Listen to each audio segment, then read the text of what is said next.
Rin. Rin. Hey! Anyone there? Kohaku broke me from my daydream, something I had been doing so much of lately.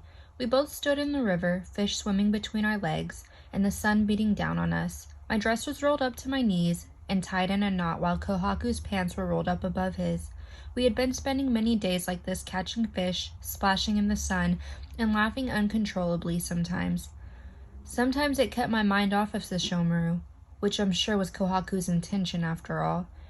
The night that Sesshomaru had left my hut, I was in such terrible pain. All of the hopes I had ever had in my heart of him loving me back were destroyed. He was a man who meant what he said, so I wouldn't dare push the issue again. I had resolved myself to living a life of misery without him, and although he said he'd be watching, I couldn't help but feel he was farther away from me than he'd ever been. I'm sorry, Kohaku. I must have spaced off. What was it you were saying? Kohaku frowned at me, dropping the fish he had swimming between his hands.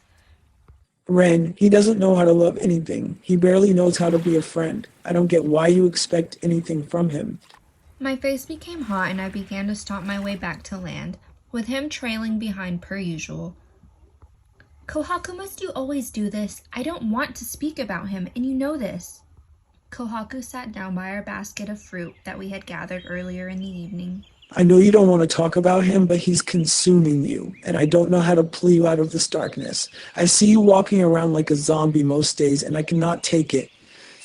You used to smile and laugh, and I barely see that from you anymore. What can I do to convince you he's worthless? Please tell me. I will do anything. Kohaku's voice cracked, and I sat down beside him, putting my hand over his. I'm sorry I've worried you, my friend. I will be back to my old self in no time. I knew this was a lie, and that every day that passed made me want to die even more, knowing that I'd never be able to spend another day next to Lord Sesshomaru. Kohaku winced at my words, removing his hand from mine. Ren, can no other make you happy? Can you never imagine a life with someone who actually wants to give you the things you crave? I turned my body from him, placing my hands over my beating heart. What was he saying? Kohaku, I'm not sure what you're implying, I whispered. A laugh erupted from his chest. Nothing at all. I just want your happiness, Ren. That is all I want.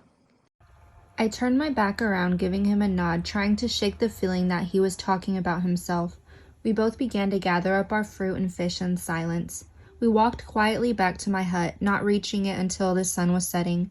I couldn't help but look at him differently for a moment. Was he trying to insinuate that he could give me these things he presumed I wanted? He has spent 3 months doing everything possible to try and keep me happy and preoccupied. He had pulled me from chores. He's even gone as far as doing them for me so I didn't have to, so that I could relax. We have grown so close over these months, and I depend on him to keep me going. But maybe in that time, without my ever knowing it, more had grown between us than I realized. I shook my head at this thought. That couldn't be true, because deep down I knew only Sesshomaru could ever truly hold my heart in his hands. Well, this is your start, Ren. Kohaku smiled, and I felt so many confusing emotions. Kohaku, what is it you meant by the things that I crave? He bashfully put his head down. Well, I just mean that I know what you want from Lord Sesshomaru's love and acceptance. You want him to want to live his life by your side and give you children even. Isn't that so, Rin? I looked away, unwilling to answer those questions out loud. He chuckled. Of course it is, and that's okay. You have loved him since you were a little girl, and he is your savior after all. I could never pretend to understand what you see in him, though.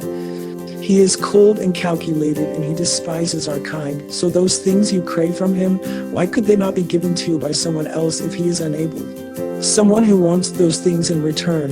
So Shomaru turned you away and he left you here alone again. I just wonder what it is you plan to do. Be alone forever? Because I could not imagine that life for you, Brain. I felt tears threatening to fall from my eyes and my knees shaking, because that was exactly the only thing I planned to do. Without Lord Sesshomaru, I have no will to go on. Even if Sesshomaru hated me, I could never give my heart to another. It is his for all eternity.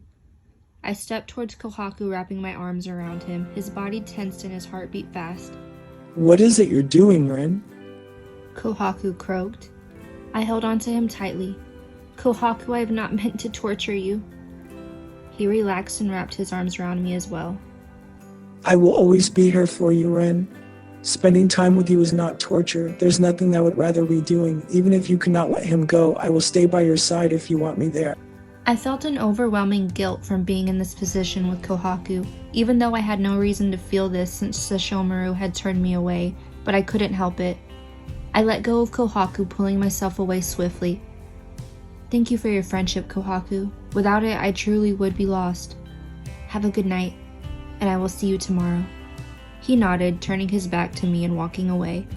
Before today, I had never suspected Kohaku thought of me as anything other than a dear friend, but now I was sure that he must love me, because he looked at me the way that I looked at Lord Sesshomaru, and that broke my heart.